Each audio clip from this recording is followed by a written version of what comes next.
नानी जी, आज रसोई में इतने अच्छे पकवान क्यों बन रहे हैं? अरे तेरे नाना जी ने एक तपस्वी मुनि जी को घर बुलाया है। वो उनसे धर्म चर्चा करेंगे। धर्म चर्चा? ये धर्म चर्चा क्या होती है? अगर इससे हमें स्वादिष्ट पकवान खाने को मिलते हैं तो मुझे भी धर्म चर्चा करनी है। धर्म चर्चा कोई बच्चों का खेल नहीं। मैं थोड़ी ना बच्चा हूँ, मैं तो बड़ा हो गया ना। अच्छा, कब हुआ बड़ा तू? बहुत पहले। चुप, मेरा दिमाग मत खा।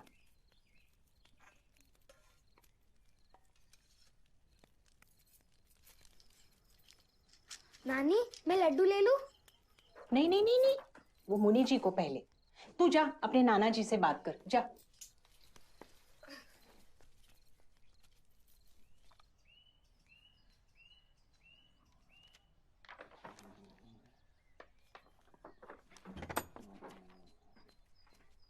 नाना जी, मुझे भी धर्म चर्चा करनी है। धर्म चर्चा करनी है? बेटा, धर्म चर्चा कोई बच्चों का खेल थोड़ी होता है। मैं थोड़ी ना बच्चा हूँ, मैं तो बड़ा हूँ ना। नानी भी यही कह रही है कि मैं बच्चा हूँ। ओ ले ले ले, तू तो बहुत बड़ा हो गया है, पागल। बेटा, धर्म चर्चा भी किसी टाइम करेंगे। एक बात सुन ले तू, मुनि जी आ रहे हैं, उनके सामने कोई उल्टी सीधी बात मत बोलना, ठीक है? हाँ। तो मैं खेलने जाऊँ? हाँ बेटा, अब तू खेलने जा, बाहर जा, और मैं थोड़ा सा हिसाब कर लूं, तब तक निपटा देता हूँ। एक चार।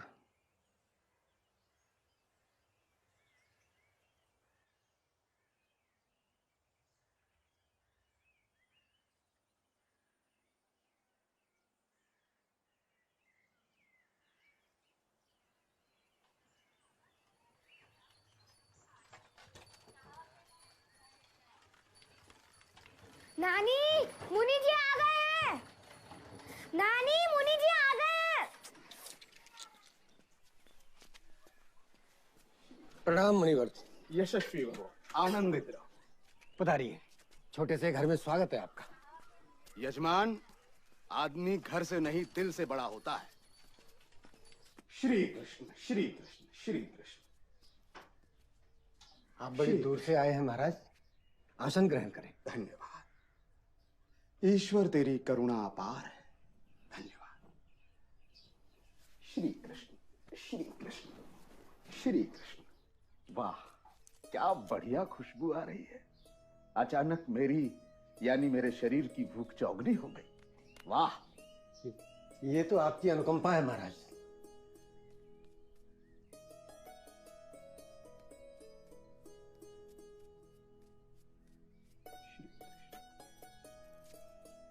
श्री कृष्ण श्री कृष्ण। धन्यवाद। ईश्वर आपको सौभाग्यवती रखे। शुरू करें महाराज। श्री कृष्ण श्री कृष्ण।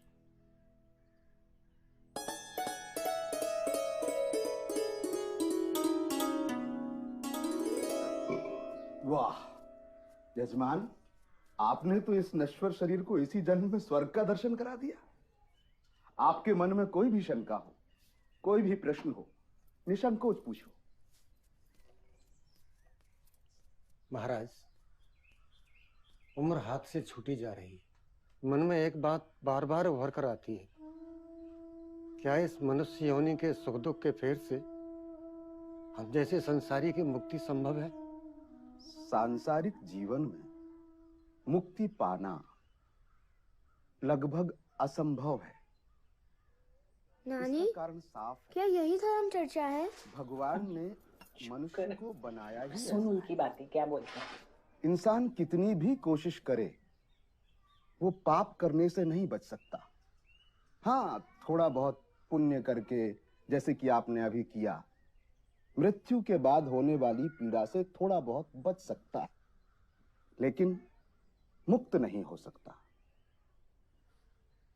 और मनुष्य को हमेशा नरक का डर होना चाहिए, क्योंकि नरक भी एक नहीं 7 प्रकार के होते हैं। भगवान ने मनुष्य को बनाया ही ऐसा है कि वो जन्म जन्म की पीड़ा से थक कर तप, साधना और संन्यास का मार्ग ले। यही उसकी परम मुक्ति है। क्या आपने कभी नर्क देखा है या फिर कभी आप भगवान से मिले हैं? बड़ा नटखट बच्चा है। बेटा जाओ बाहर खेलो। महाराज जी, आपको बच्चे के प्रश्न का उत्तर देना चाहिए। मैंने शास्त्रों का अध्ययन किया है और शास्त्रों की वाणी परमात्मा की वाणी। मैं सदा वही कहता हूँ। तो फिर तो आपका भगवान भी तो पापी हुआ, तभी तो हम सबको बनाया पाप करने के लिए। बेटा अपनी जुबान को काबू में रखो, वरना घोर अनर्थ हो जाएगा। अरे भाई, इसको भीतर लेके जाओ, पता नहीं क्या क्या बोले जा रहा है। बालक परमात्मा का स्वरूप होते हैं महाराज जी, और राजा को अपनी बात कहने का पूरा हक है। अपमान, धर्म का घोर अपमान। अब मैं यहाँ एक पल नहीं रुक सकता। हे परमात्मा, हे प्रभु, मुझे माफ करना। धर्म का घोर अपमान। अरे जाओ जाओ, हमारे गांव में गहरा तालाब है, उसमें जाके डूब मरो, सारे पापों से मुक्ति मिल जाएगी। जाको प्रभु दारुण दुख देही, ताकि मति पहले हर ले। चल बच्चा, मुझे दूसरे गांव छोड़ दे। घोर कलयुग आ गया। मैं अब कभी इस घर में कदम नहीं रखूंगा। घर क्या, इस गांव में कदम नहीं रखूंगा। हे कृष्ण, हे कृष्ण, हे कृष्ण, हे कृष्ण, हे कृष्ण, हे कृष्ण, मेरा इतना अपमान। हे कृष्ण।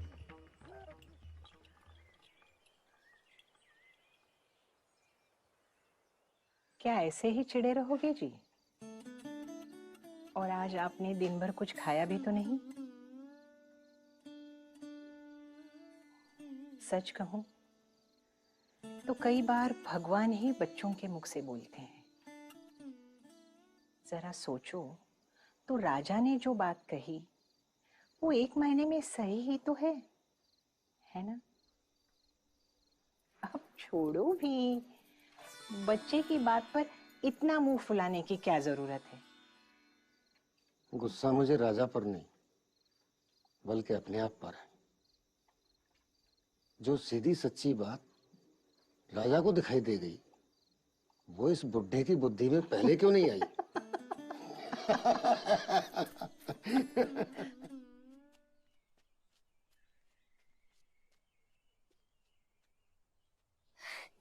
मड़वा बाबा, हमें पिलाओ ना मधवा।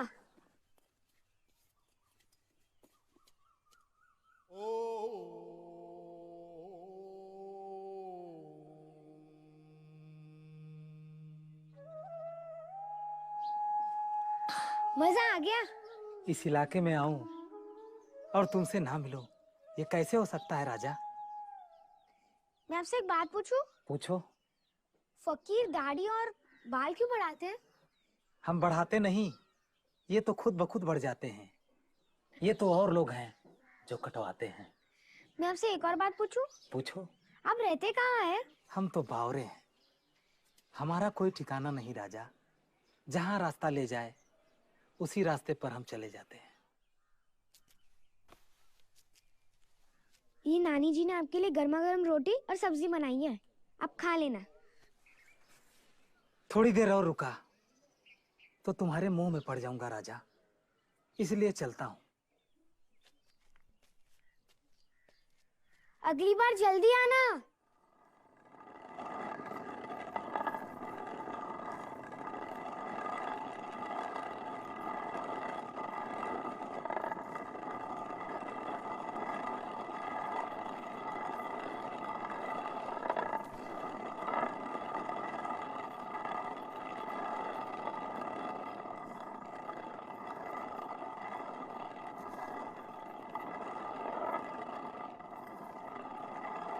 नानी, हाँ।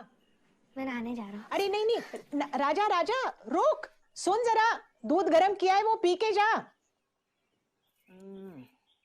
हे भगवान, आज सुबह से तीसरी बार दूध गरम कर रही हूं मैं। चौथी बार गरम कर लेना, रबड़ी भी बन जाएगी। आपके इसी लाड प्यार ने ही उसे बावरा बना दिया है। अरे भूरा, अरे भैया राजा तालाब के किनारे गया है, जरा ध्यान रखना उसका। किसने पाया जिंदगी में।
बहुत अच्छा।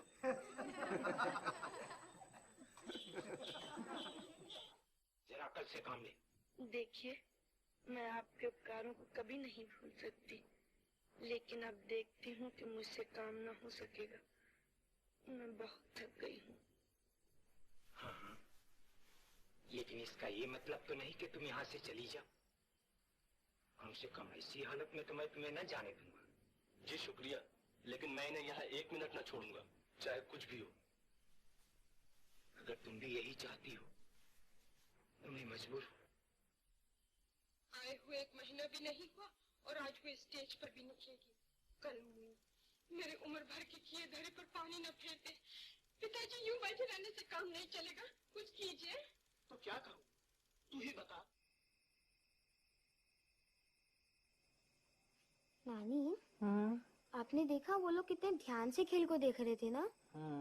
उन्हें तो लग रहा था कि यही सच है, पर सच्चाई तो कुछ और ही है। और सारे लोग कितने खो गए थे और कितने खुश थे, नहीं? हाँ, वही तो। खेल शुरू होने के पहले भी पर्दा खाली था और खेल खत्म होने के बाद भी। उन्हें तो लग रहा था कि यही सच है। कितनी अजीब बात है ना? नानी, क्या ये लोग खेल के बाद भी उतना ही खुश या दुखी होंगे जितने खेल के दौरान थे? बेटा, ये बात तो मुझे भी नहीं पता।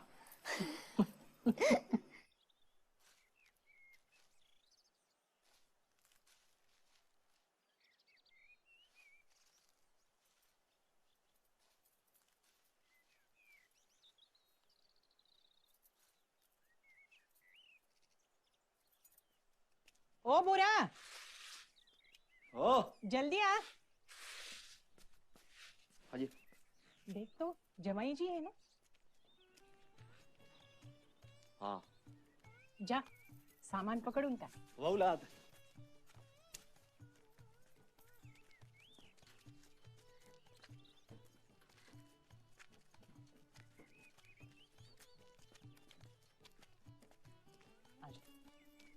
पायलागान अम्मा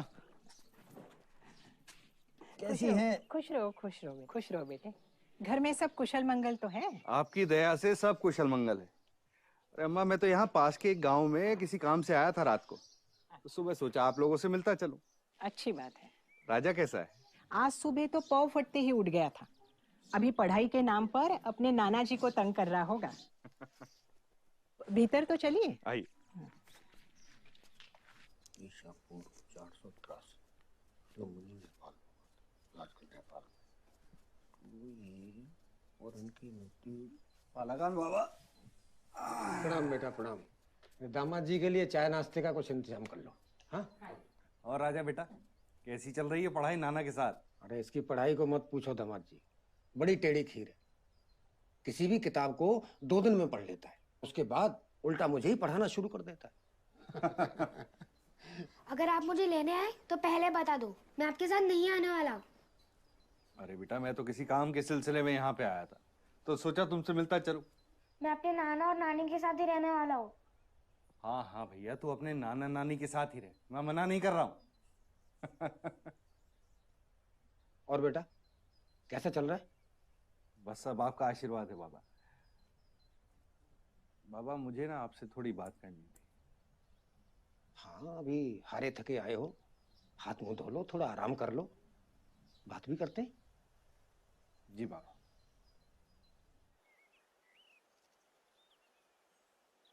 अब राजा की मौजूदगी से ऐसा लगता है जैसे हमारा भी बचपन लौट के आ गया है। हम बुड्ढों की जिंदगी में भी हर पल उत्सव बना रहता है। आप बिल्कुल सही कह रहे हैं बाबा, पर असल में बात यह है कि राजा की उम्र बढ़ती जा रही है, और अगर जल्दी ही उसे स्कूल में दाखिला नहीं दिलवाया तो बहुत देर हो जाएगी। देखो बेटा, एक बात कह देता हूँ, जब तक मेरी जिंदगी है तब तक राजा यहीं इसी गांव में मेरे साथ रहेगा। रही बात उसकी पढ़ाई लिखाई की, तो उसके लिए एक काबिल से मास्टर का इंतजाम कर देता हूँ। बाबा, आप मेरे पूजनीय हैं, आपका कहा सर माथे पर। आपको जो अच्छा लगे वो कीजिए। और बेटा, कौन जाने कब उस ऊपर वाले का बुलावा आ जाए। अरे बाबा, ऐसी बात ही मत कीजिए। मैं तो हमेशा चाहता हूँ कि आपका हाथ हमारे सर पर यूं ही बना रहे। राजा आपके पास ही रहेगा, दिल छोटा करने की जरूरत नहीं है। और राजा है कहाँ बाबा? अरे दोस्त आते रहना। गया गया, यही तो बात है। 2 मिनट में जाता है, 2 सेकंड में जाता है और 2 सेकंड में आता है। 2 सेकंड में आता है, 2 सेकंड में जाता है। क्या?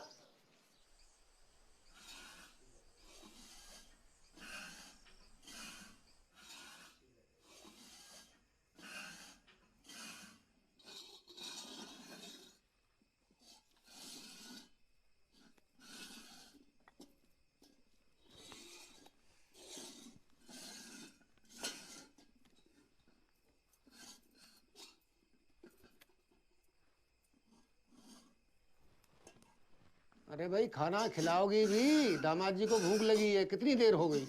बस बस लाई लाई। अम्मा लग रहा 56 भोग बना रही हैं आज। तभी तो कहूँ, गोला कस में गोला कसा जा रहा था, किसमिस बादाम अलग किए जा रहे थे, उम्दा खीर बनाई हुई। बाबा धीरे बोलो, वरना आज खाना नहीं मिलेगा। सुनिए सुनिए, पर आपको खाने से पहले मेरा जादू देखना पड़ेगा। नहीं नहीं भाई, पहले खाना खाएंगे, भूख लगी है। नहीं नहीं दादाजी, आपको देखना पड़ेगा। अरे राजा बेटा, सुना नहीं नाना जी ने क्या कहा? बड़ों की बात मानते हैं ना? नानी आइए ना, सब लोग जादू देखने वाले हैं। ये करने देना मुझे जरा। नहीं, अगर आप नहीं आएगी तो मैं खाना नहीं खाऊंगा। अच्छा ठीक आइए है ना। ठीक है भाई, तू खा। आती हूँ आप। अरे दादा तू खाना खा मेरे बाप, और दिखा। चल। आपने बिगाड़ दिया वैसे इसे। अरे नहीं, बच्चा है, दिखा। दिखा तेरा जादू। ये नींबू है।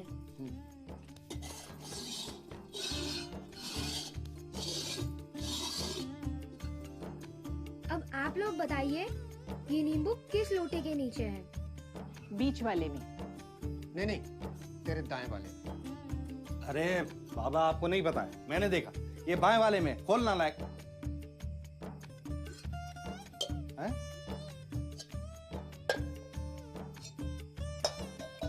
ये तो कमाल हो गया। आखिर ये नींबू गया कहाँ? नाना जी की जेब में है। क्या होता है? नाना जी की जेब में? देखिए ना। देखो तो जरा। मेरी जेब में कहाँ से आ गया? यकीन नहीं होता, अभी देख लीजिए। हाँ भाई, ये तो कमाल हो गया। मेरी जेब में कैसे आया भाई?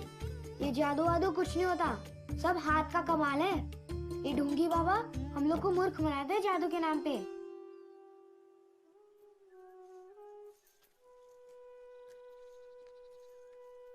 नमस्कार। नमस्कार।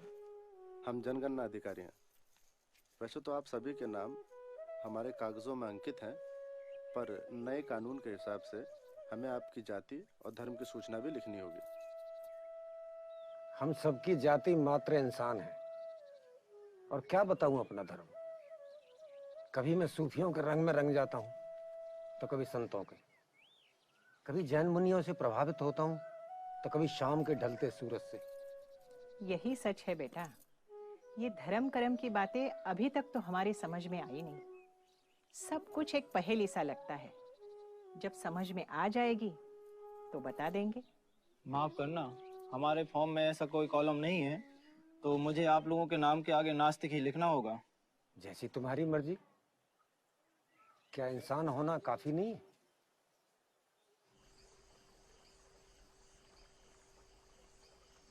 नाना जी, इसमें लिखा है जब भगवान बुद्ध का अंत समय आया तो वो सबसे विदा लेकर निर्वाण को प्राप्त हुए। ये निर्वाण क्या चीज होती है? निर्वाण क्या होता है बेटा, ये तो मैं भी नहीं समझ पाया हूँ।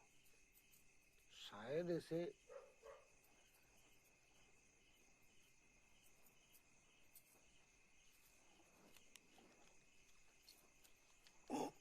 क्या हो रहा है नानी जी? क्या हुआ? नानी देखिए, नाना जी को क्या हुआ? क्या हुआ? क्या हुआ जी? क्या हो रहा है? क्या हुआ? बड़ी घुटन सी। बुरा, ओ बुरा, बुरा, जल्दी आ। सांस लेने में तकलीफ। मुझे लगता है अस्पताल जाना पड़ेगा। मैं गाड़ी निकालता हूँ। हाँ, जा जल्दी।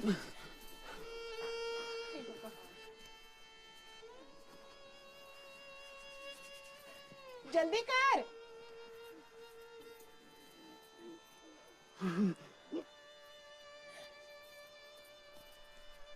जल्दी कर बुरा। डैडी हटो हटो, आप हटो।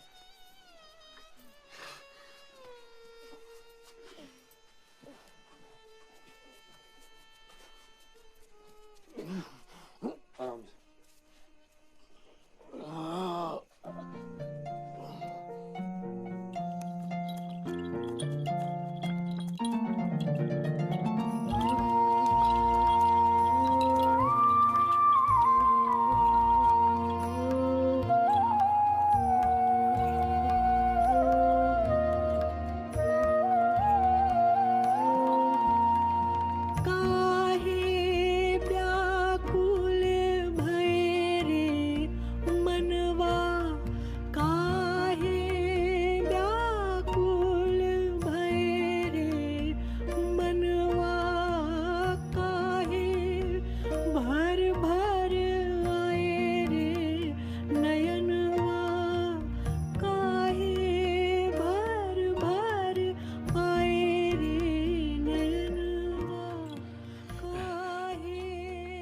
चक्कर रोक लो।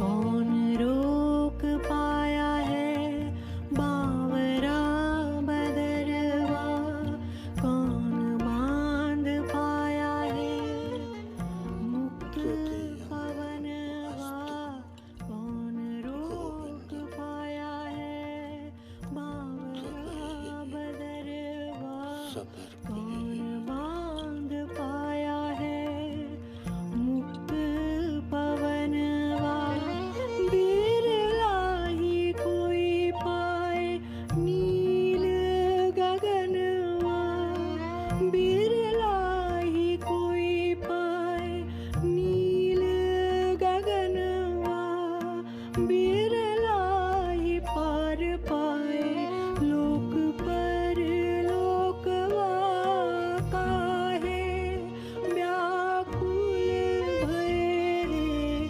मनवा, काहे व्याकुल भये रे मनवा।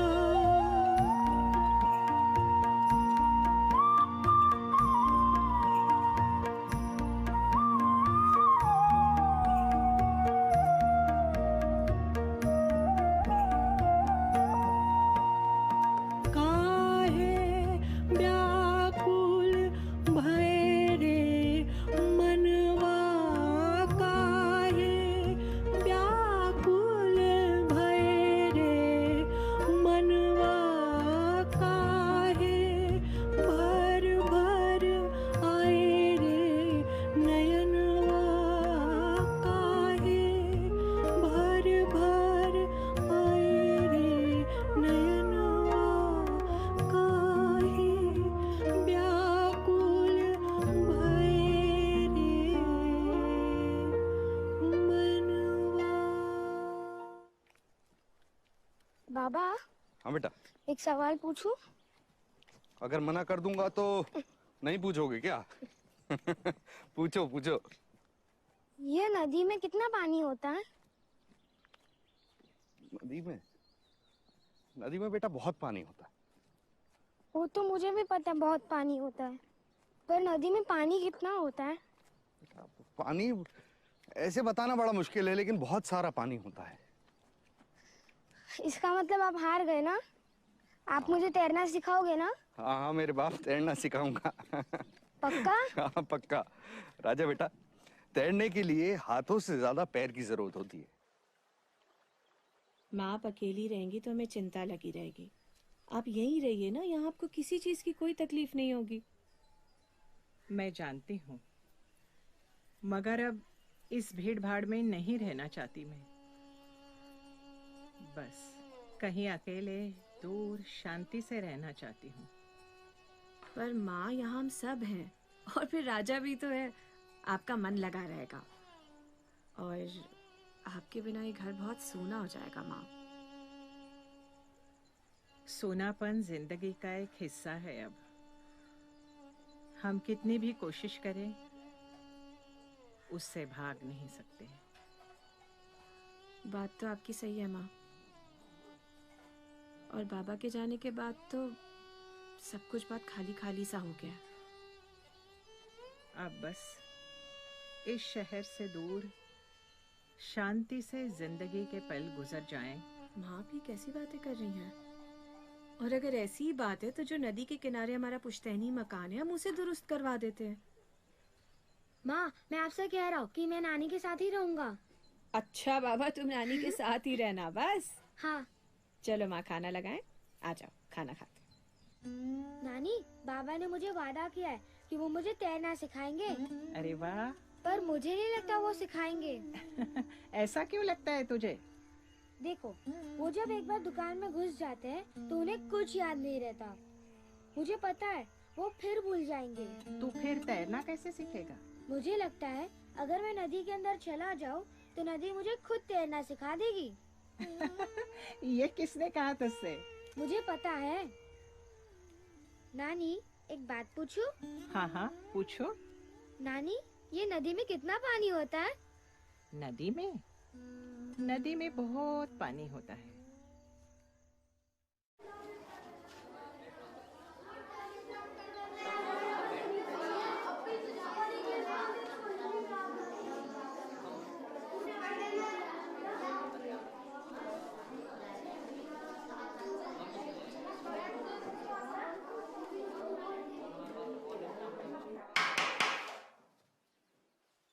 बहुत हो गया शोर आप लोगों का।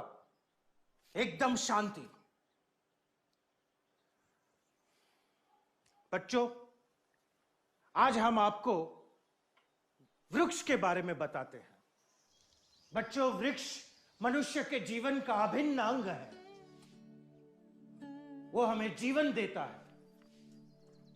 और ये किताब जो हमारे हाथ में है, आप लोगों के पास है, वो भी हमें वृक्ष की कृपा से ही मिली।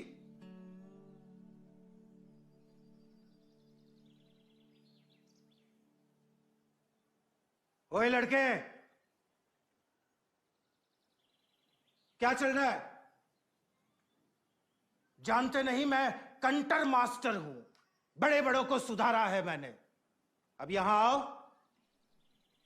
और पहले दिन का प्रसाद चख लो। दिमाग के सारे दरवाजे खुल जाएंगे। सुना नहीं? अपना बस्ता बांधो और नीचे आओ।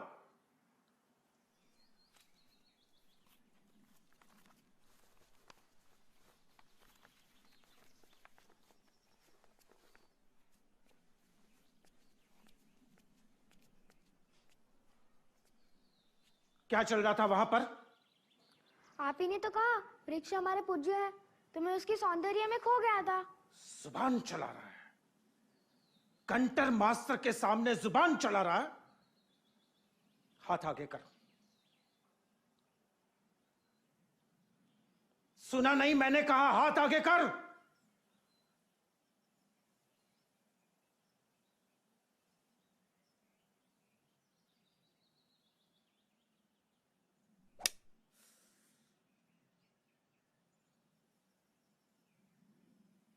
आपने मुझे क्यों मारा इतनी छोटी सी बात पे?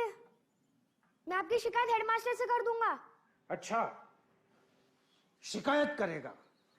धमकी दे रहा है? अरे जा, कंटर मास्टर का कोई कुछ नहीं बिगाड़ सकता।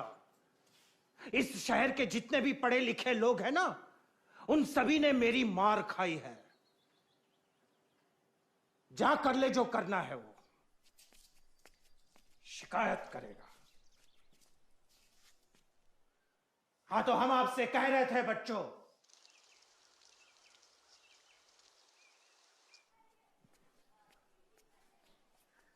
क्या मैं अंदर आ सकता हूँ?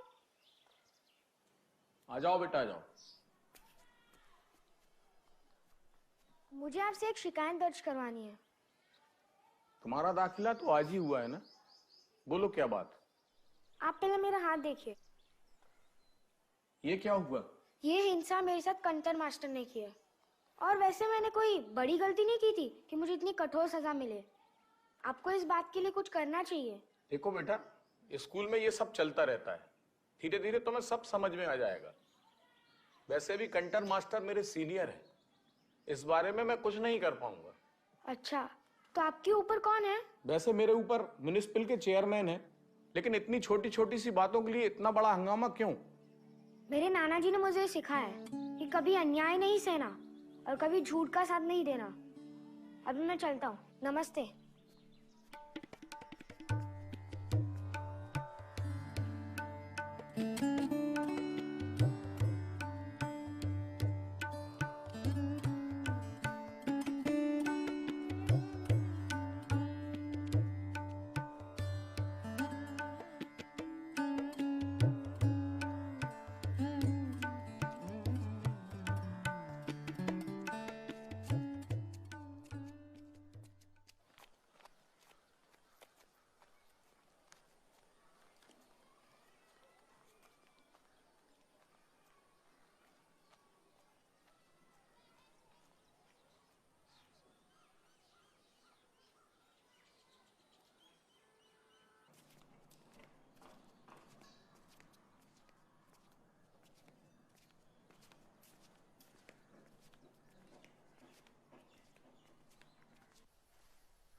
क्या मैं अंदर आ सकता हूँ?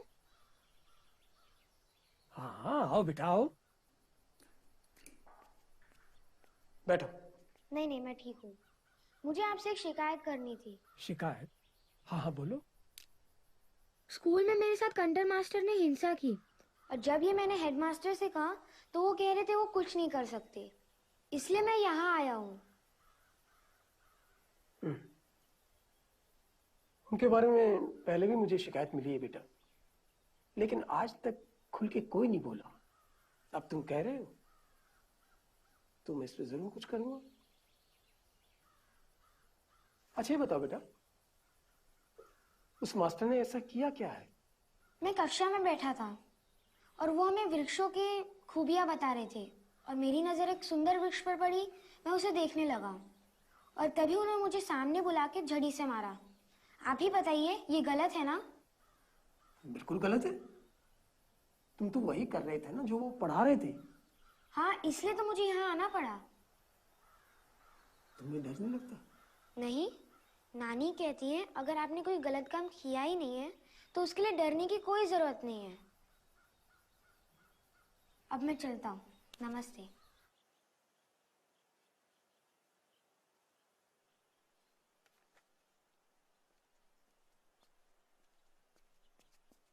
तुम किसी को ढूंढ रहे हो क्या बेटा? क्या ये बड़े लोगों का स्कूल है? नहीं बेटा, इसे लाइब्रेरी कहते हैं और यहाँ बच्चे बूढ़े सभी अपनी मर्जी से आते हैं और अपनी अपनी मर्जी की किताब पढ़ते हैं। यहाँ कितनी किताबें होंगी? तुम्हारी उम्र कितनी है? 11 साल। तो बेटा अगले 11 साल तक अगर तुम रोज यहाँ आओगे और एक किताब पढ़ोगे अपनी मर्जी की, तो भी किताबें खत्म नहीं होंगी। इतनी किताबें हैं हमारे यहाँ। क्या सोचने लगे? क्या मैं अंदर आ सकता हूँ? मुझे किताबें देखनी है। अच्छा, आ सकते हो, आ जाओ। कंटर की छुट्टी हो गई है रे बाबा। अरे राजा आ गया। और भाई राजा, तुम्हें पता है कि कंटर मास्टर की छुट्टी हो गई, अब वो कभी स्कूल नहीं आएंगे। उनकी बदली कोई दूसरे गांव में हो गई है। तो फिर गाओ इसी रात में, कंटर की छुट्टी हो गई है रे बाबा। कंटर की हमारा नेता कैसा हो?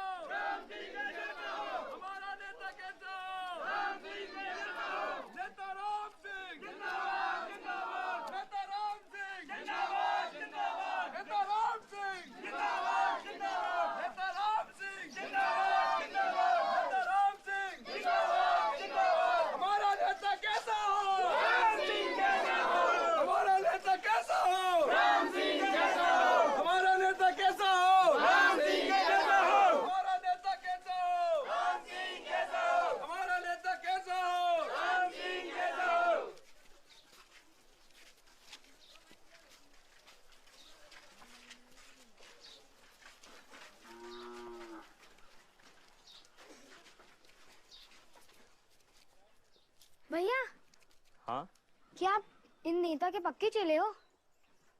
अरे नहीं भैया, हम तो वैसे चले आते हैं, थोड़ा लड्डू और 5 पैसे मिल जाते हैं। क्या सच्ची?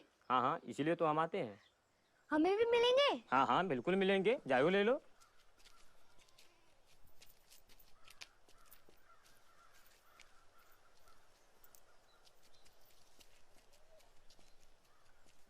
राम नाम सत्य है, राम नाम सत्य है, सत्य बोलो सत्य है, राम नाम सत्य है, राम नाम सत्य है, सत्य बोलो सत्य है, राम नाम सत्य है, राम नाम सत्य है, सत्य बोलो सत्य है, राम नाम सत्य है, राम नाम सत्य है, सत्य बोलो सत्य है, राम नाम सत्य है, राम नाम सत्य है, सत्य बोलो सत्य है, राम नाम सत्य है, राम नाम सत्य है, राम नाम सत्य है, राम नाम सत्य है, राम नाम सत्य है, राम नाम सत्य है, राम नाम सत्य है, राम नाम सत्य है, राम नाम सत्य है।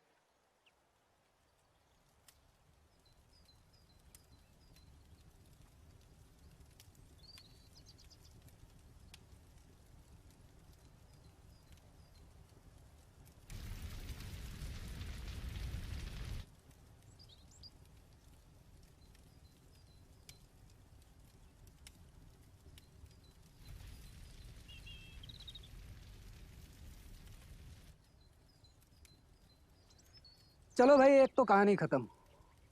अब बात करते हैं मुद्दे की। मुद्दा? हाँ, मुद्दा मुद्दा ये है कि आज से दुकान मेरी, बाकी तुम लोग बांट लो। बाकी? अरे 3 साल से दुकान मैं संभाल रहा हूँ, तो दुकान मेरी हुई ना। तो क्या हो गया, 3 साल से संभाल रहे थे, अब नहीं, समझे? देखिए, मैं आप दोनों से छोटा हूँ और दुकान अब मैं संभालूं। हाँ, छोटे हो तो छोटे की तरह बात करो, समझे? दिमाग मत खराब करो मेरा। दुकान मेरी है और मैं चलाऊंगा दुकान। आप बड़े हैं ना, तो आप बड़प्पन दिखाइए। हाँ, दुकान मेरी है। बड़प्पन ही दिखा रहा हूँ, बड़े का पहले हक होता है। चाबी मुझे दीजिए और मुझे दुकान चलाने दीजिए। बहुत जुबान चल रही है तेरी, जितना कहा है उतना कान खोल के सुन लो। से बोल कर गए थे मैं दुकान चलाऊंगा। कब बोला? अच्छा, पूछवा इनसे। देखिए, दुकान अब मैं संभालूंगा बस। चुप कर, दुकान संभालेगा। दुकान की तरफ दोनों लोग नजर भी उठा के मत देख लेना। दुकान की चाबी मेरे पास है, दुकान मैं संभालूंगा। ताला तोड़वा के अपना ताला डालूंगा, कल से दिखाई मत दे जाना दुकान के पास, समझे? आप अपना झगड़ा बंद कीजिए, पहले मुझे मेरे पैसे और लड्डू दीजिए। पैसे? लड्डू? लाइब्रेरी में तो हजारों किताबें होती होंगी ना? आपको तो बड़ा मजा आता होगा। हाँ, आता तो है। आपने सारी किताबें पढ़ ली होंगी। नहीं, पर काफी पढ़ ली हैं। पर पिछले कई सालों से मैंने कोई किताब नहीं पढ़ी। अब पढ़ने का मन नहीं होता मेरा। तुम्हें पता है, हमारी लाइब्रेरी में ऐसी कई किताबें हैं जिन्हें आज तक किसी ने छुआ ही नहीं है। ऐसा कैसे? लाइब्रेरी में तो रोज हजारों लोग किताबें पढ़ने आते हैं, कोई किताब अछूती कैसे रह सकती है? ठीक उसी तरह बेटा, जैसे हम प्रकृति में रह के भी प्रकृति से अछूते हैं। आप सही कहते हैं, ये प्रकृति भी तो एक लाइब्रेरी ही तो है। ये नदियाँ, ये पहाड़ और ये जंगल, उसकी किताबें। क्या बात है? मैं आपसे एक बात पूछूं? हाँ हाँ, पूछो। आपको याद है जब मैं आपसे लाइब्रेरी में मिला था, आप किताबें रख रहे थे और आपसे 2 किताबें गिर गई थी। आपने एक को माथे से लगाया और दूसरे को नहीं, ऐसा क्यों? ऐसा इसलिए बेटा क्योंकि वो हमारे प्रभु श्री राम की किताब थी। पर सारी किताबें तो एक जैसी होती है, सब ज्ञान देती है, फिर आपने ऐसा क्यों किया?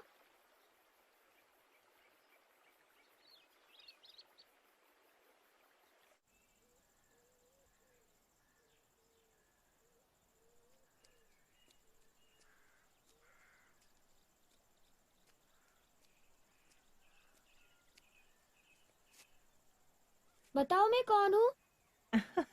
पता है कौन है? तो बताओ। मेरा राजा बेटा। इस बार गर्मियों की छुट्टी में सिर्फ मैं मस्ती करूँगा और कुछ नहीं करूँगा। वो तो तू हमेशा ही करता है। कभी दुकान में जाके अपने बाबा की मदद भी कर दिया कर। बाबा की मदद? हाँ। नहीं नहीं, मुझे नहीं करनी। वो तो मुझे दुकान में छोड़ के भूल जाते हैं। उनकी क्या मदद करनी? तुझे कोई नहीं समझ सकता। तू वही कर जो तुझे ठीक लगे। ठीक है।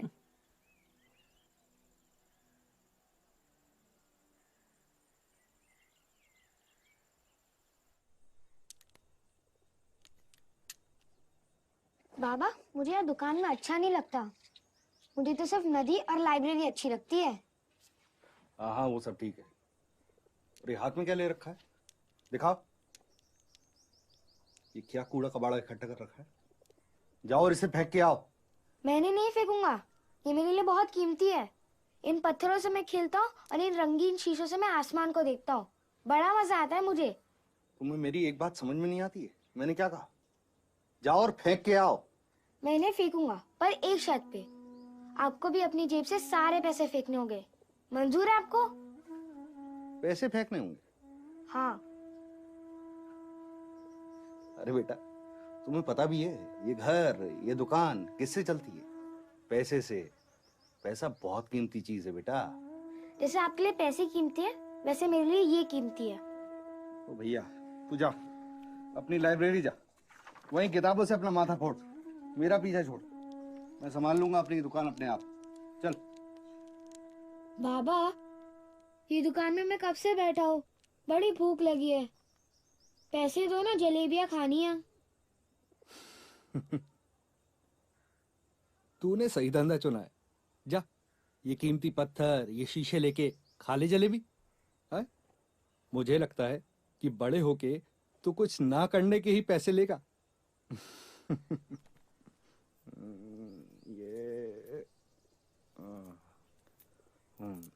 ये ले।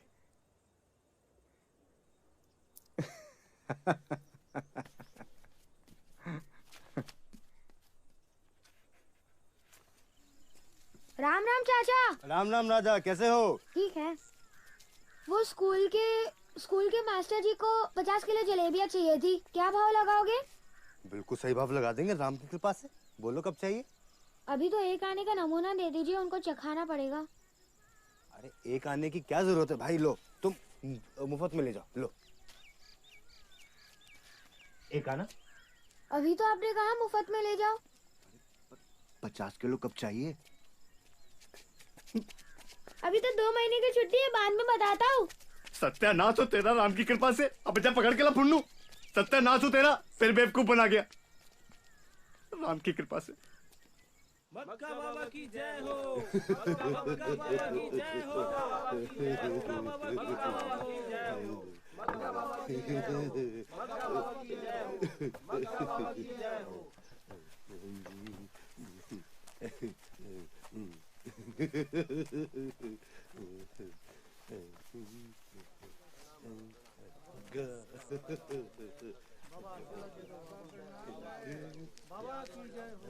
भैया, ये बूढ़े आदमी कौन है और आप यहाँ कहाँ से आए हैं? ये हमारे मग्गा बाबा हैं। पिछले महीने पड़ोस के गांव वाले इन्हें यहाँ से उठाकर ले गए थे, चुपके से। बड़ी मुश्किल से ढूंढ के लाए हैं इन्हें। अच्छा, कमाल है।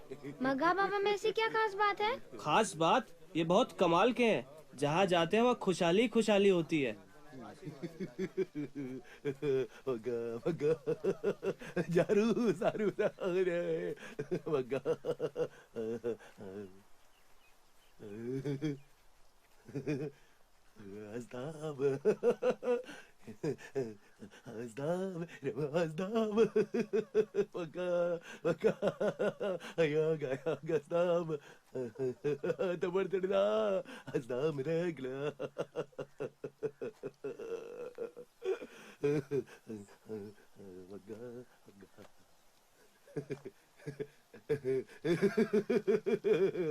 Iremilos Rabet.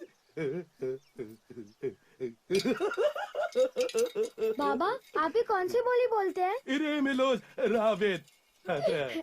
आपसे मिलके तो मजा आ गया।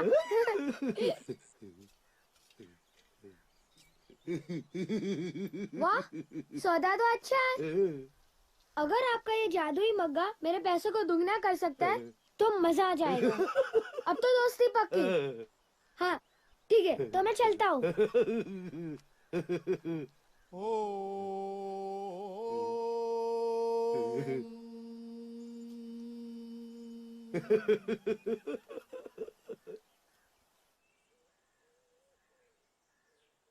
नानी, आज मैं मग्गा बाबा से मिला। मुझे इनसे मिलकर बड़ा अच्छा लगा। न जाने न वैसे क्या खास बात है। बेटे, ये जीवन एक पहेली ही है। शायद उन्हें इसका हल मिल गया होगा। नानी, ऐसा क्यों होता है कि हमारा मन हमें प्रश्न पूछता ही रहता है पर किसी का पूरा उत्तर नहीं मिल पाता? बेटा, उत्तर मिलने तक रुकना नहीं, प्रश्न जरूर एक दिन हार जाएगा। बाबा, ये नदी बहुत गहरी है। हाँ है तो, वहाँ पे बहुत गहरी।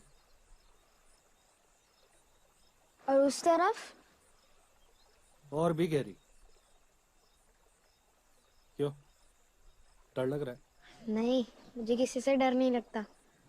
मछलियाँ हैं? मगरमच्छ भी है। अब डर लग रहा है? नहीं। देखिए बाबा, वो बादल एकदम मुनि की तरह लग रहा है ना? क्या? हाँ हाँ।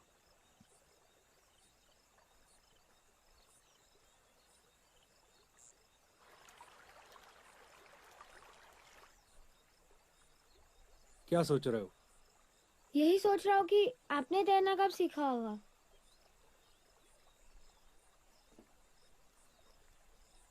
डर लग रहा है? नहीं, थोड़ा भी नहीं? थोड़ा भी नहीं।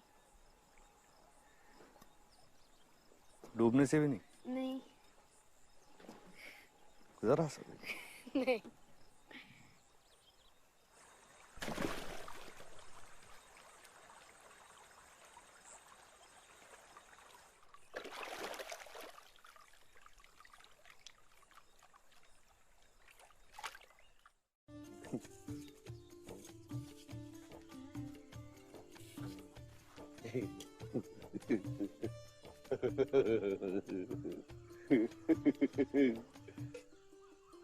राजा, बाबा, आप बोलते हैं? मैं तो पहले से जानता था आप हम सबको मूर्ख बनाते हैं। यार, आज आपके चेले चपाटे कहाँ गए? भगा दिया, भगा दिया। नहीं समझा? कोई नहीं समझा। मूर्खों की भीड़। मग्गा, मग्गा। क्या मग्गा बाबा, आपका नाम? नहीं, मग्गा, खाली मग्गा। प्यास, प्यास, तेरी प्यास पूरी होगी? हाँ? बाबा, ना जाने क्यों मन में सदा एक अजीब सी प्यास बनी रहती है। जैसे कभी मैं लाइब्रेरी में किताबों में या कभी नदी की गहराई में इसको ढूंढता हूँ, पर कभी मन शांत नहीं होता बाबा। डूब जा, तो डूब जा, मर जा, मर जा, मर जा, मर जा, डूब जा, मर जा, मर जा। डूबेगा तभी तो जागेगा। हाँ? ये आज कैसी बात कर रहे हैं आप बाबा मुझसे? मग्गा गया, मग्गा जाएगा, मग्गा चल दिया। बाबा, अगर आप भी चले जाएंगे तो इस गांव में तो मैं अकेला पागल बचूंगा। हाँ? मग्गा जाएगा, पग्गल आएगा, पग्गल आएगा, मग्गा जाएगा। वो भी क्या आप ही की तरह मोनी बाबा होंगे? ना, वो बोलेगा, वो बताएगा, वो दिखाएगा। अरे बाबा, मैं आपसे छोटा हूँ, आप मेरे पैर छू रहे हैं। तुम्हारे नहीं, वो जो आने वाला है ना, उसके।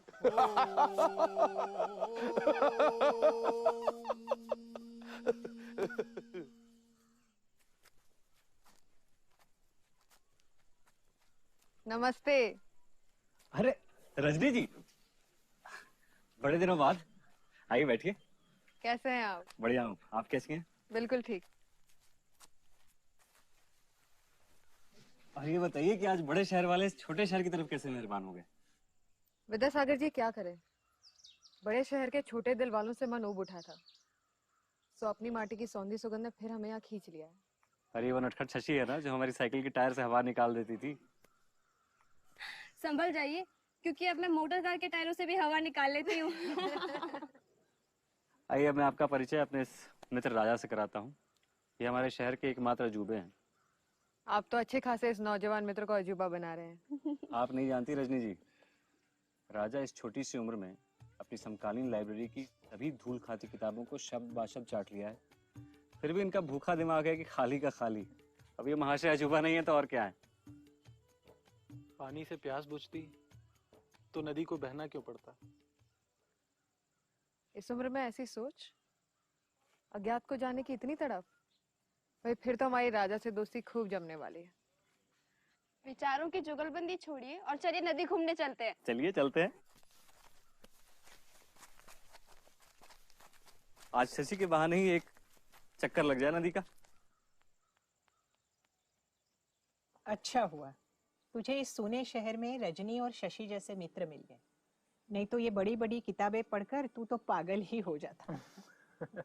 नानी, मैं इतनी आसानी से पागल होने वाला नहीं, उल्टा मैं लोगों को पागल कर दूं। आलोक निरंजन। ये लो, पगले का नाम लिया और कोई बाबा आ गए।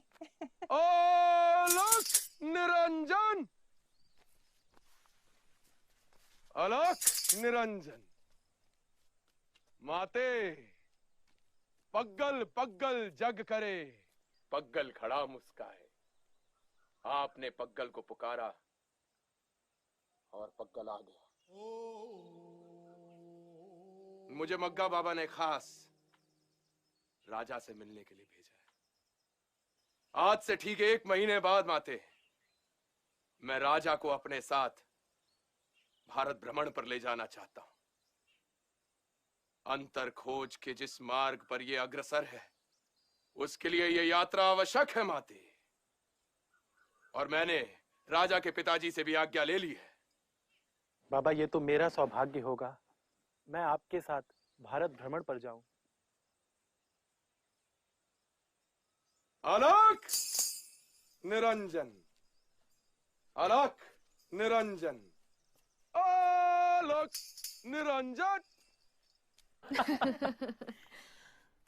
शशि आज चाय और पकोड़े बना रही है। अच्छा हुआ कि तुम आ गए। आज दोपहर से ही न जाने क्यों हमारा मन बड़ा उदास उदास सा था। बड़े शहर का शोर जितना खतरनाक होता है, उतनी ही इस छोटे शहर की शांति भी। रजनी जी, आपके पास तो किताबों का खजाना है, फिर आप क्यों उदास होती हैं? मैं तो अपने अशांत मन को कभी कभी इन किताबों में तो कभी नदी में डुबकी लगा के फुसला लेता हूँ। आप भी यही करें। मेरे मरहूम शौहर जनाब असगर अली और मेरी मित्रता भी इन किताबों के द्वारा ही हुई थी। उन्हें हर नई किताब पढ़ने का बहुत शौक था और हमें हर नए इंसान से पहचान बनाने में बड़ा लुत्फ आता है। और यही शौक मेरी बेटी शशि में भी है। उनका नाम असगर अली और आपका रजनी कैसे?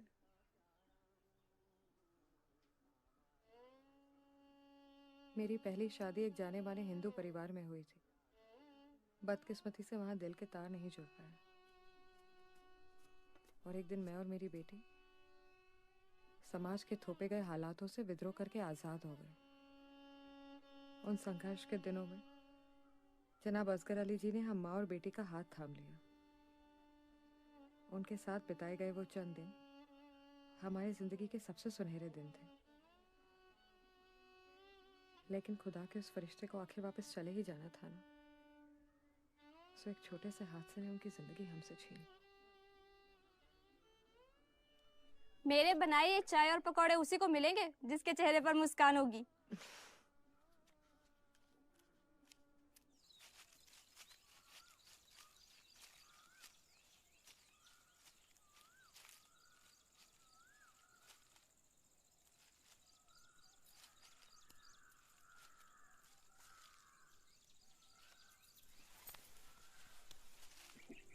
इतने कोमल हाथ तो किसी शैतान बिल्ली के ही हो सकते। तुम्हें पता है मैं यहाँ कैसे पहुंची? कैसे? मैं पूरे रास्ते लोगों से पूछती आई कि आपने कोई खटारा साइकिल वाले को देखा है क्या, और सीधे यहाँ पहुंच गई। अच्छा, खटारा? हाँ, बहुत खटारा। सोच लो, अगर तुमने दोबारा मेरी प्यारी साइकिल को खटारा कहा ना, तो मैं तुम्हें कभी साइकिल नहीं सिखाऊंगा। पर मैंने कहाँ कुछ कहा, वो तो लोग कह रहे थे। मैं तुम्हें अच्छे से जानता हूँ। वैसे भी मैं तुझे साइकिल सिखाने वाला तो हूँ नहीं। माफ करो बाबा, और साइकिल देवी आप भी माफ करो। अब चलो ना फटाफट साइकिल सिखाओ। चलो चलो उठो फटाफट, चलो चलो साइकिल सिखाओ। अरे वाह, साइकिल चलाने में तो बड़ा मजा आ रहा है। अरे अरे संभल के संभल के। अरे देखा, मुझे चोट लग गई। कुछ नहीं लगी है। पता है शशि, जिंदगी भी एक साइकिल की तरह है जिसमें अगर हम संतुलन बनाना सीख जाएं तो बड़ी आसानी से कट सकती है। मुझे भी संतुलन बनाना सीखना है। मैं सिखाऊंगा ना तुम्हें संतुलन बनाना। तो फिर चले। चलो।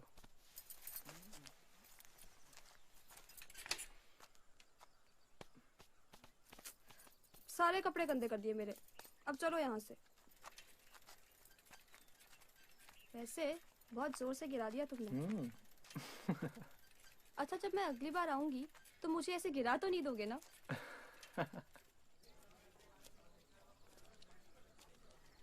राजा, तुम्हें इस शहर में कभी बोरियत महसूस नहीं होती? मेरा जब कभी मन नहीं लगता मैं तो नदी के किनारे जाके बैठ जाता हूँ, या घंटों आकाश को या झूमते पेड़ों को देखता हूँ, या कभी यूं ही बाजार में अनजान चेहरों को देखता हूँ, तो कभी दुकानों पे लगे मजेदार किस्से पढ़ लेता हूँ। इससे मेरा मन अपने आप शांत हो जाता है। अरे अरे, ये देखो यहाँ क्या लिखा है। हमारे यहाँ केश कटवाइए और अपने जीवन का बोझ हल्का कीजिए। और नीचे भी तो पढ़ो क्या लिखा है, पूरा सर कटवाने पर विशेष रियायत दी जाएगी। राजा, आज तो तुम्हारे पिता की दुकान से कुछ कपड़े खरीदेंगे। तब फिर मैं आप लोगों को बता दूं कि आज आप लोगों की जेब कटने वाली है। कैसा जमाना आ गया है, बेटा अपने ही पिता का नुकसान करवाने पर तुला है। इसीलिए मेरे पिताजी मुझे कभी अपनी दुकान में फटकने तक नहीं देते। भाई गिरधारी जी, इस माधवलाल की बिटिया की शादी में 4 साड़ी और 4 ब्लाउज गए थे जी। उसके पैसे अब तक नहीं आए, बहुत दिन हो गए, जाके देख के आओ।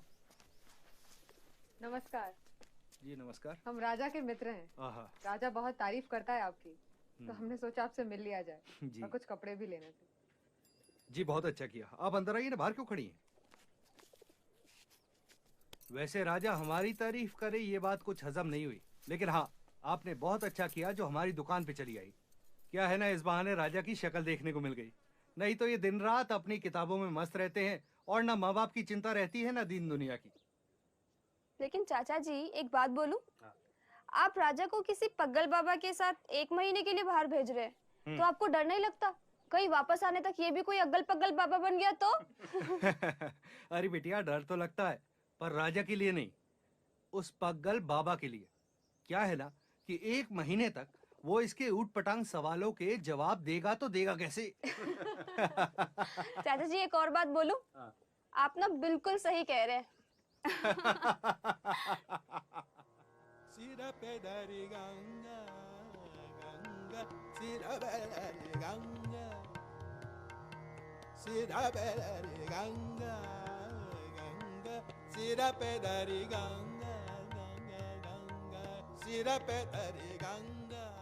ये बात मन को कितना सुकून दे रही है कि हम इंसान, ये पहाड़ और नदियां सब आपस में जुड़े हैं। कुछ तो है जो सबको बांधे हुए है।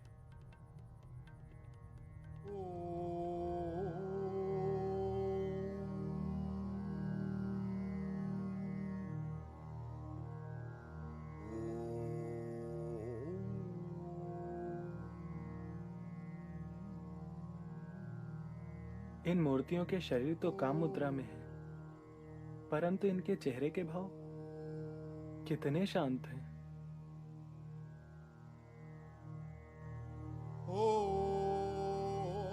ये भी तो एक योग मुद्रा है।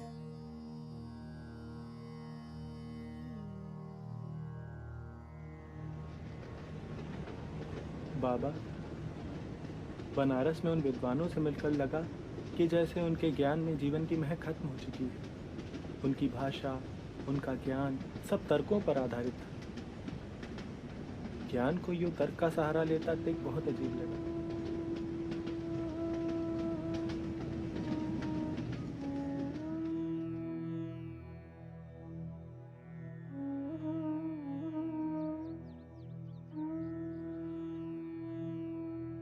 ऐसा लगता है कि इसे कुदरत ने ही बनाया है। इतने दिनों में कितने इंसान, तूफान, बारिशें आई होंगी। इतने दिनों में कितने ही लोग आए और गुजर गए, पर ये सबको यूं ही देखता रहा होगा, जैसे कि आज।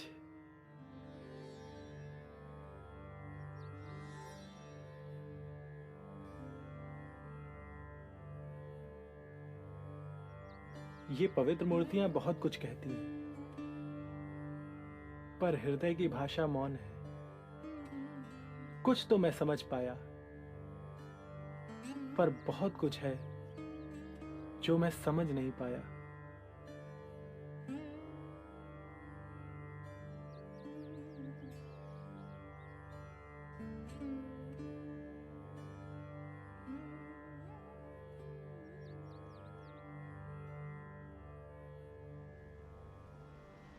बाबा, सागर कितना विशाल होता है ना, इसका कहीं कोई अंत ही नहीं दिखता।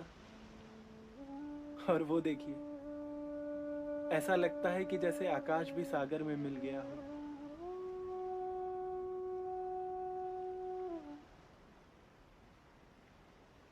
इंसान कुछ भी कर ले, वो कुदरत से कभी जीत नहीं सकता।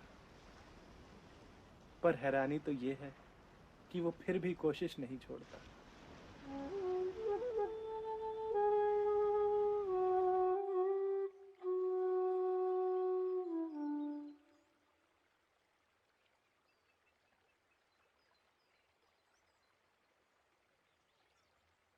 राजा, अब विदा लेने का वक्त आ गया है। बहुत जल्द तुम्हें मस्तो बाबा मिलेंगे, जो तुम्हारा जीवन संगीतमय कर देंगे। पर बाबा, मैं उन्हें ढूंढूंगा कैसे? वो स्वयं तुम्हें ढूंढ लेंगे। बाबा, इस अद्भुत तीर्थ यात्रा के लिए मैं आपका हमेशा आभारी रहूंगा।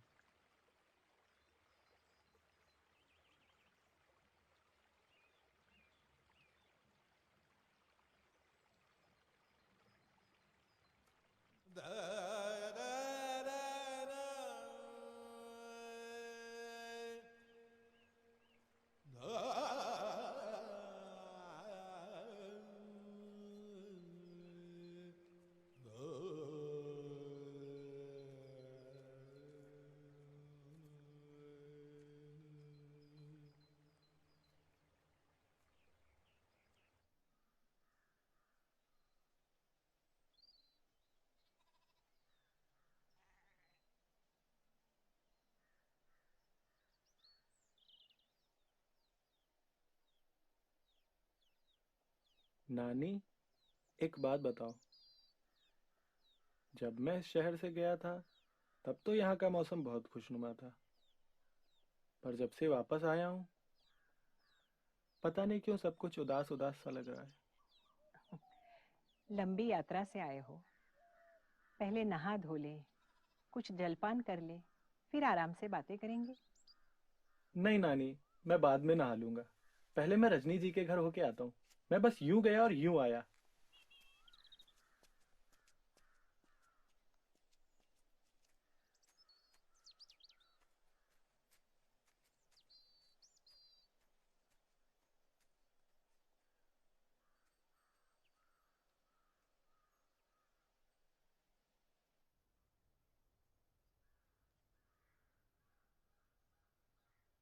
तुम्हारे जाने के कुछ दिनों बाद शशि को मामूली बुखार आया था।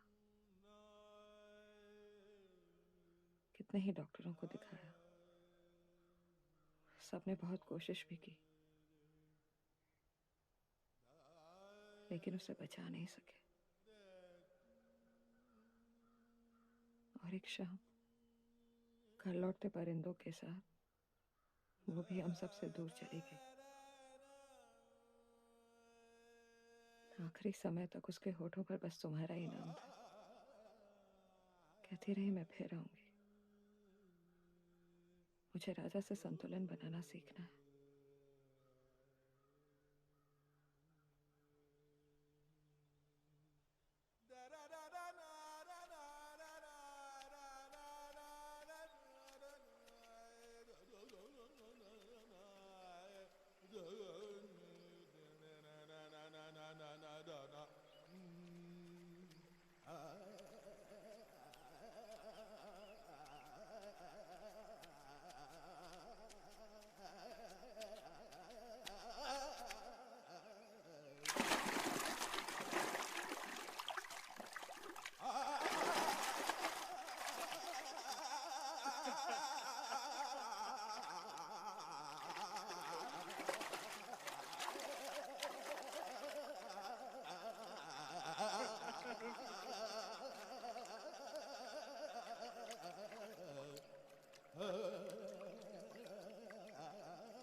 मस्तो, क्या मैं आप जैसी बंसी बजाना सीख सकता हूँ? तुम तैयार हो तभी तो यहाँ आए हो। मैं कुछ समझा नहीं बाबा। विद्यार्थी जब तैयार हो जाता है तो गुरु खुद चला आता है।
राजा,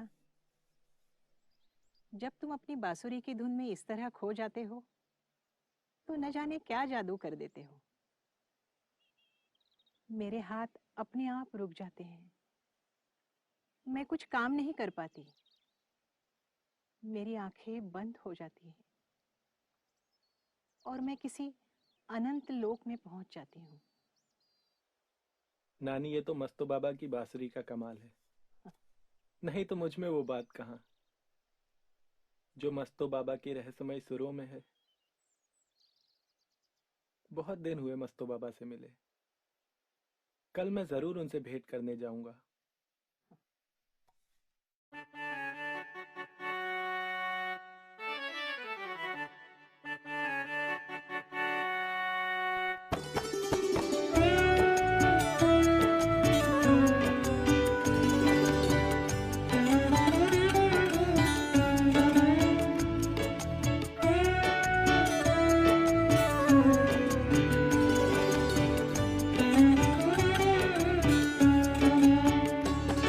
चकोरवा कोई चकोरवा अपने गुहार माँ जगाए दिए जाए। कोई चकोरवा अपना गुहार माँ जगाए दिए जाए। कोई कोयलिया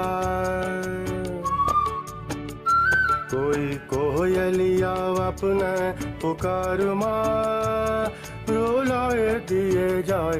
कोई कोयलिया अपना पुकार माँ रुलाए दिए जाए। कोई चकोरवा अपना गुहार माँ जगाए दिए जाए। कोई चकोरवा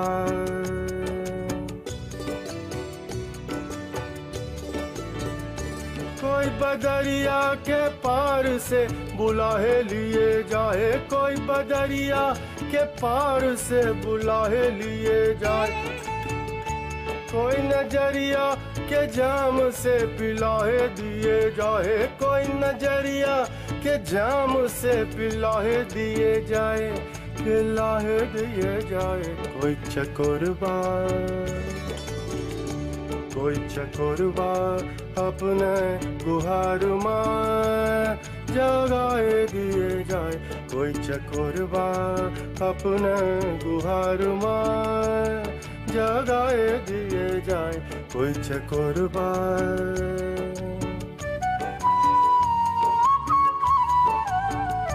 कोई ठगवा अपने प्रीतमा फंसाए लिए जाए।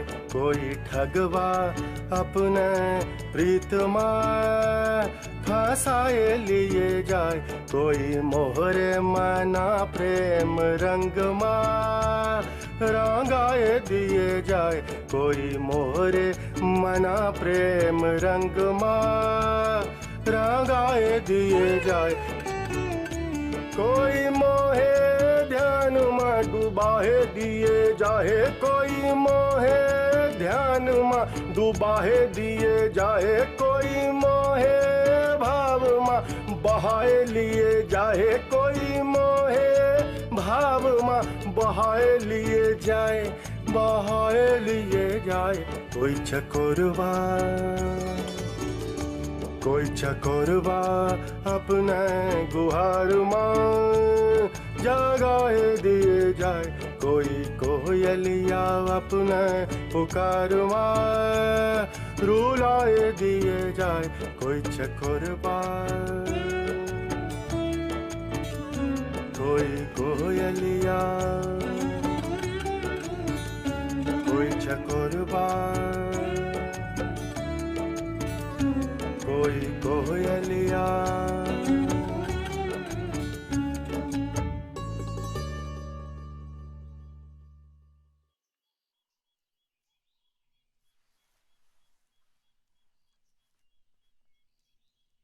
मुझे मालूम नहीं था आप गाते भी हैं।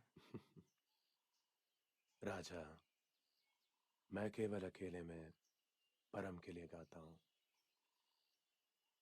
तुम शायद पहले व्यक्ति हो जिसने मेरा गीत सुना है। बाबा ये तो मेरा सौभाग्य है जो आज मैं आपका गाना सुन सका। राजा, तुम बांसुरी वादन में अब पारंगत हो चुके हो। अब समय आ चुका है तुम्हें अपनी बांसुरी को तिलांजलि देनी होगी।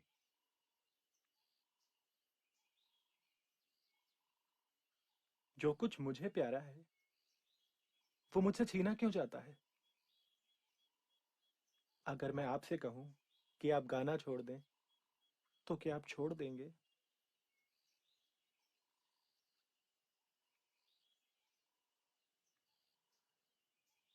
आज से ठीक 1 सप्ताह बाद मैं गाऊंगा अपने जीवन का आखिरी गीत और तुम बजाओगे बांसुरी की आखिरी धुन।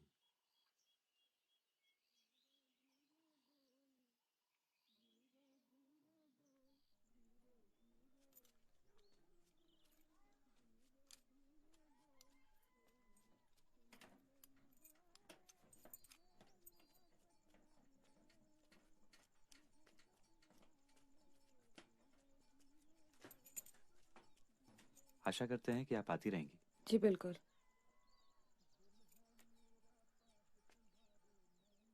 न जाने कब से मेरा सपना था कि बस्तर के किसी आदिवासी गांव में रहकर वहां के बच्चों को पढ़ाऊं।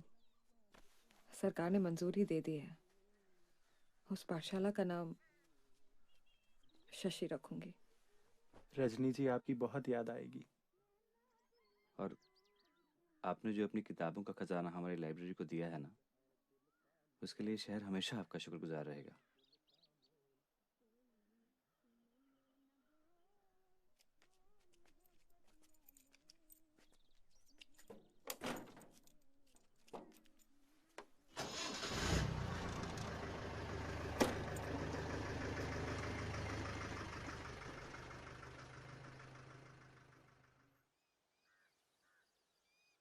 बेटा देखो, तुम्हारे स्कूल की पढ़ाई तो अब पूरी हो चुकी है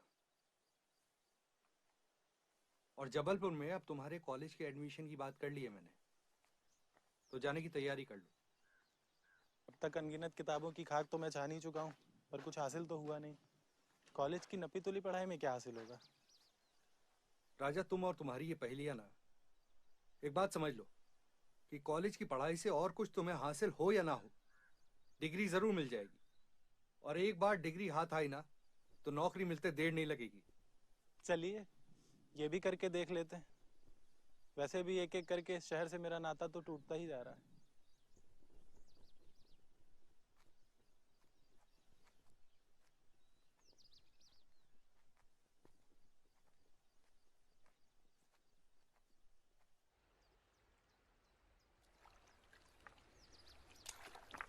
Ridanana, tananana, ridanana, tananana, ridanana, tanana, nadiya, nadiya, yeah, nadiya, प्यासी है नदिया, प्यासा है जोगिया, प्यासा है जोगिया।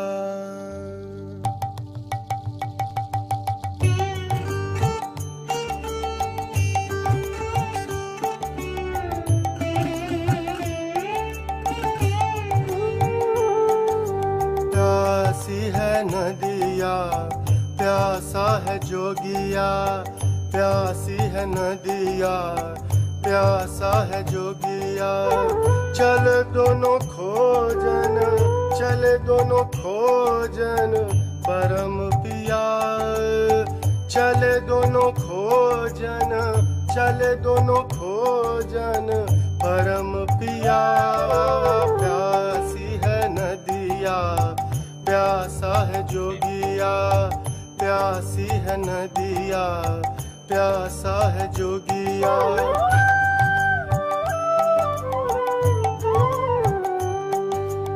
एक व्याकुल बहे हो जय सागर बांवरिया, दूजा पागल डोलाए चहुओर करे पुकारा।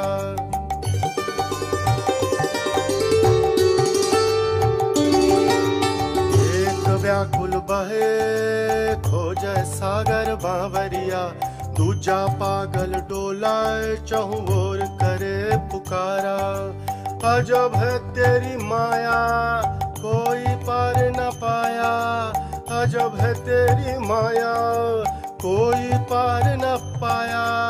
जो भी गहरे डूबा समर सार पाया, जो भी गहरे डूबा समर सार पाया। प्यासी है नदिया, प्यासा है जोगिया, प्यासी है नदिया, प्यासा है जोगिया। चले दोनों खोजन, चले दोनों खोजन परम पिया। प्यासी है नदिया, प्यासा है जोगिया, प्यासी है नदिया, प्यासा है जोगिया, प्यासी है नदिया, प्यासा है जोगिया। ना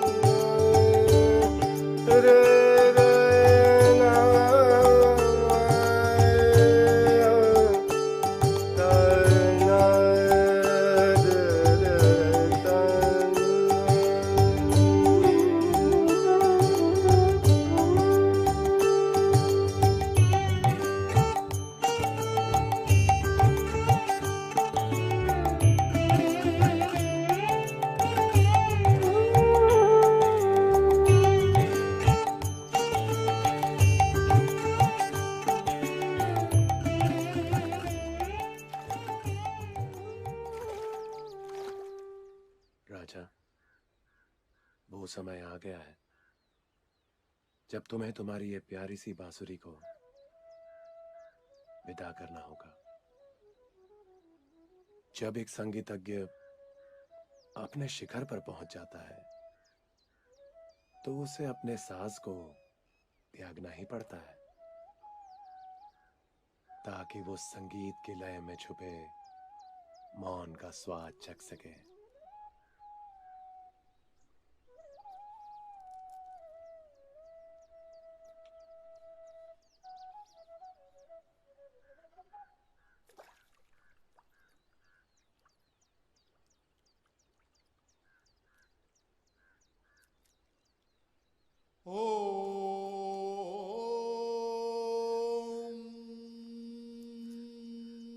पता नहीं क्यों मुझे आप, मग्गा बाबा, पग्गल बाबा तीनों अलग अलग नहीं बल्कि एक ही लगते हैं। बस आप तीनों का हुलिया अलग अलग है। तुमने हमें सही पहचाना राजा।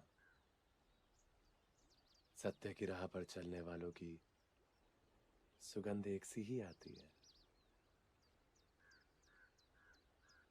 राजा, तुम्हारा और मेरा सफर यहीं तक था। आगे की यात्रा तुम्हें अकेले ही तय करनी होगी।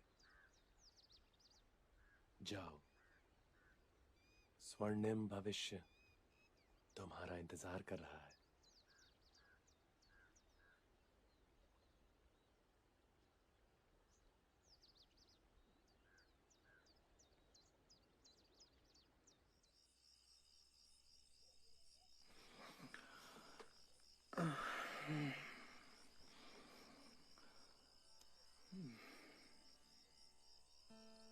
नानी, ओ नानी, कहाँ खो गई थी आप?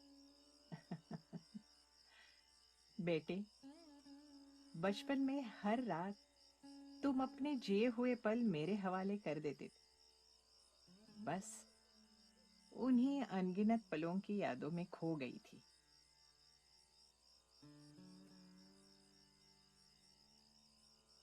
लेकिन राजा, तुम अब बदल गए हो। तुम्हारे चेहरे पर अलग ही आभा नजर आ रही है। तुम्हारी आंखों में आज अनंत शांति झलक रही है। ये सब कैसे और कब हुआ?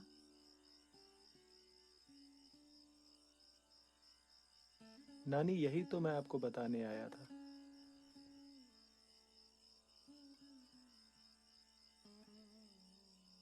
जब पहली बार मैं कॉलेज की पढ़ाई के लिए जबलपुर जा रहा था तो मेरा मन बहुत भारी हो रहा था।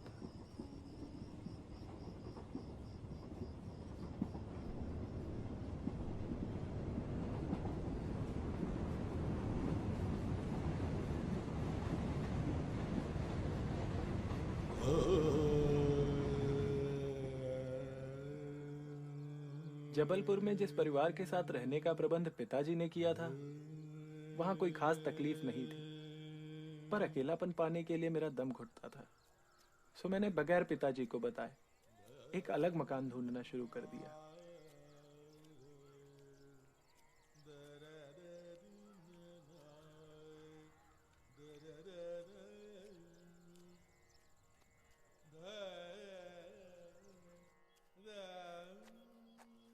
ढूंढते ढूंढते एक मकान पर मेरी नजर पड़ी। वो पुराना था लेकिन बहुत सुंदर था।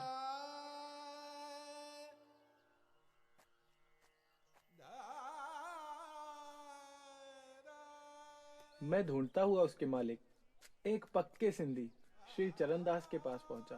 और 6 आना का ये हिसाब है तो 2 आना की। नमस्कार चरणदास जी। नमस्कार भाई, क्या चाहिए? 7 दूनी 14। आपका भुतहा मकान। भाई साहब, भांग पी के आए हो क्या? चलो भैया, यहाँ से सुबह सुबह धंधे का टाइम है, निकलो। मैंने तो सुना था कि आपके मकान को भूतों ने जकड़ रखा है, आप कुछ परेशानी में हैं। खैर भाई साहब, क्या कह रहे थे? भूतों ने घेर रखा है, बैलों ने नहीं। भूत भगा देंगे। तो क्या मैं भूत ही भगाता हूँ? भूत भगाता हूँ भाई साहब। भूत कोई बैल वैल नहीं कि भगा देते। भूत है भूत, डरते हैं पूरे मोहल्ले वाले उस घर से। अरे भूत भगाना मेरे बाएं हाथ का काम है, और आपका बहुत पैसा वैसा फंसा है उस मकान में। जब आपको भाई साहब, आप सच में भगा देते हो क्या भूत को? अब आपको यकीन मैं कैसे दिलाऊं? आप देख लो मुझे आजमा के। भाई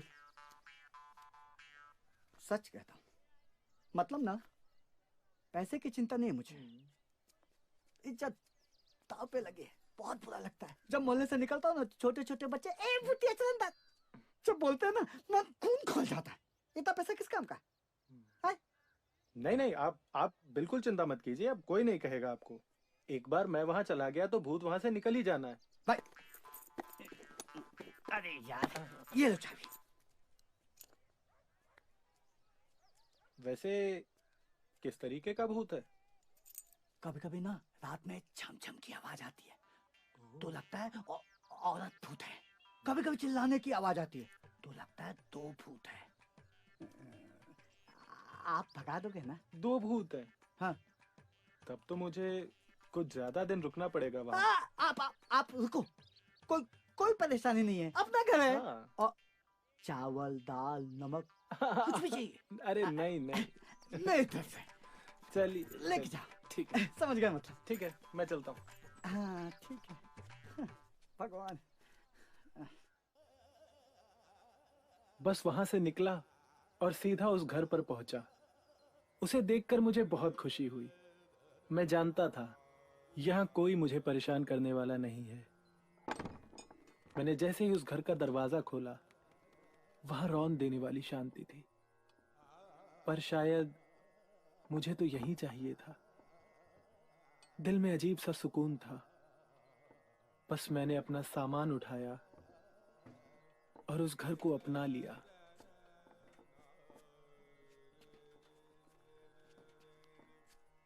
जल्दी ही मैंने भूत का राज भी जान लिया।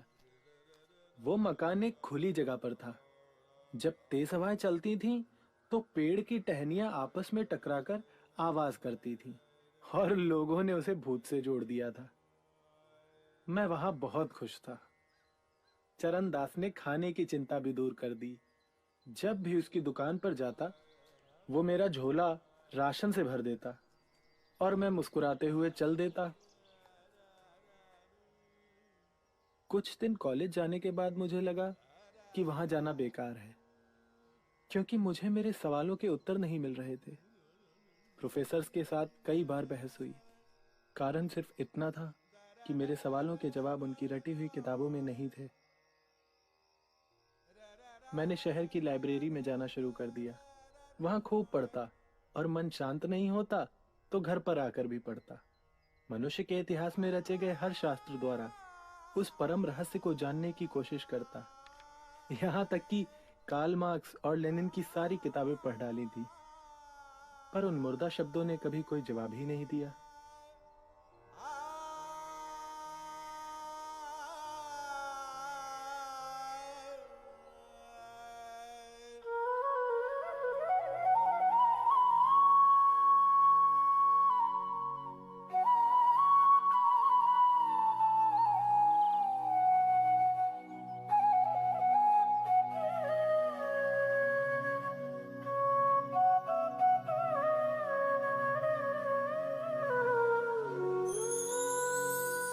रचैया बड़ी रसदार तेरी दुनिया, रसदार रसदार तेरी दुनिया, तेरी दुनिया। मेरा पागलपन बढ़ता जा रहा था और मेरे सवाल भी। कभी मैं सूफियों की दरगाह में जाकर उनके जवाब तलाशता, तो कभी साधुओं की टोलियों के साथ घूमता फिरता, तो कभी किसी गिरजाघर की दीवार से पूछता। बुद्ध और महावीर की प्रतिमाओं के उत्तर भी सदा पहेली में मौन में ही होते थे। धीरे धीरे मेरे प्रश्न लौटकर मेरी तरफ ही आने लगे।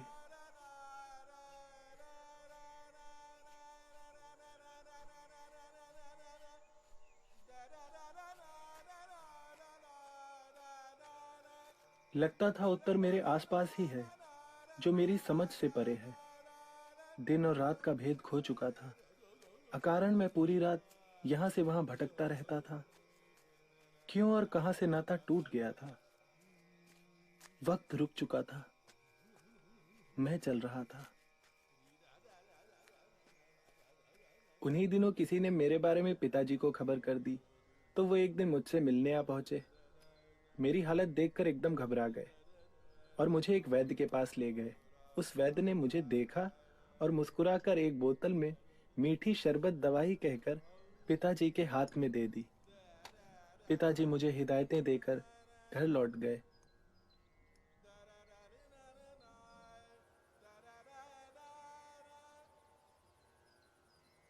मैं सब कुछ करके हार गया था।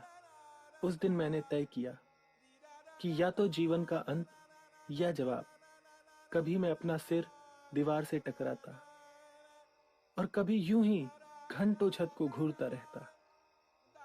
इसी तरह 7 दिन गुजर गए थे। पर उस रात, आधी रात बीतते बीतते मेरा उस कमरे में रहना मुश्किल हो गया था। कोई अज्ञात शक्ति मुझे खुले आसमान के नीचे खींच रही थी। मैं बाहर निकला। मेरी चाल ऐसी थी जैसे कि मैं नशे में हूं।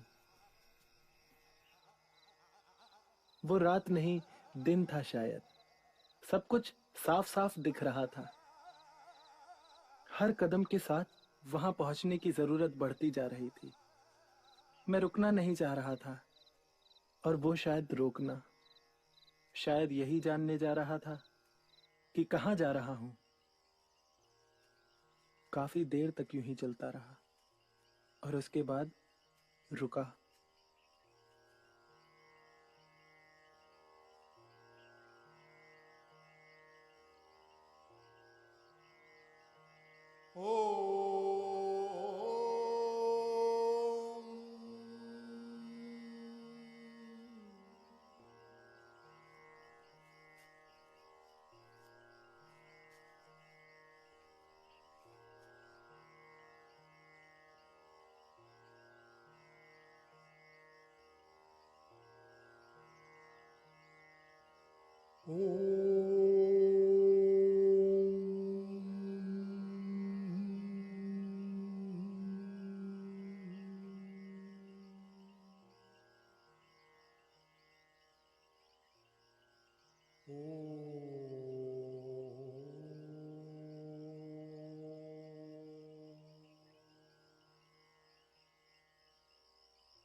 घंटों उस पेड़ के नीचे बैठकर जब मैं घर लौटा तो सुबह हो चुकी थी।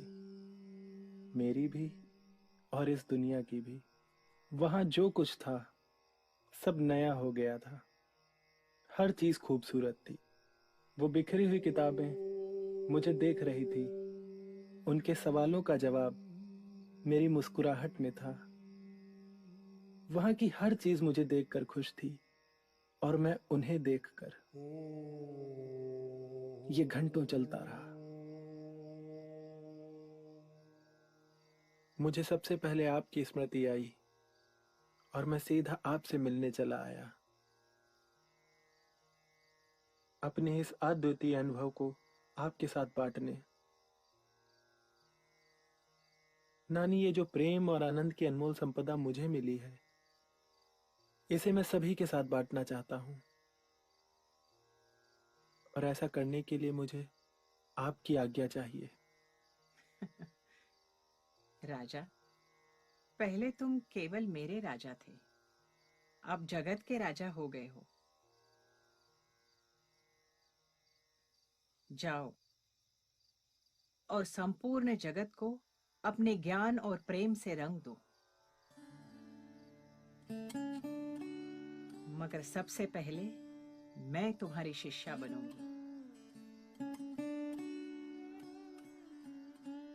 मुझे दीक्षा दो राजा। नानी, आपको दीक्षा देने के लिए मुझे पहले आपका आशीर्वाद चाहिए होगा।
प्रिय मित्रों,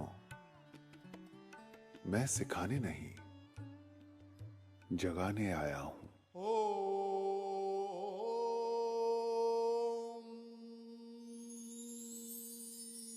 रे रचैया बड़ी रसेदार तेरी दुनिया, कहीं छाया कहीं धूप।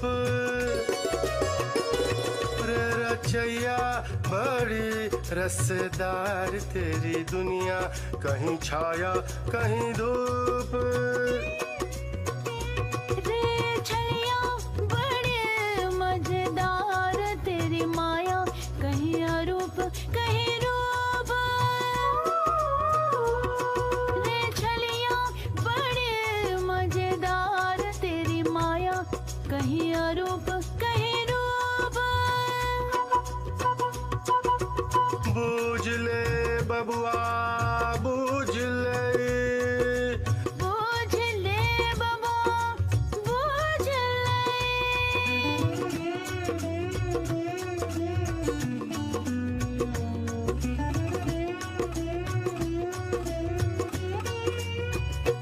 तेरी राहें हैं हजार, तेरा घर है एक, तेरे जाम है लाख, तेरी सुराही है एक।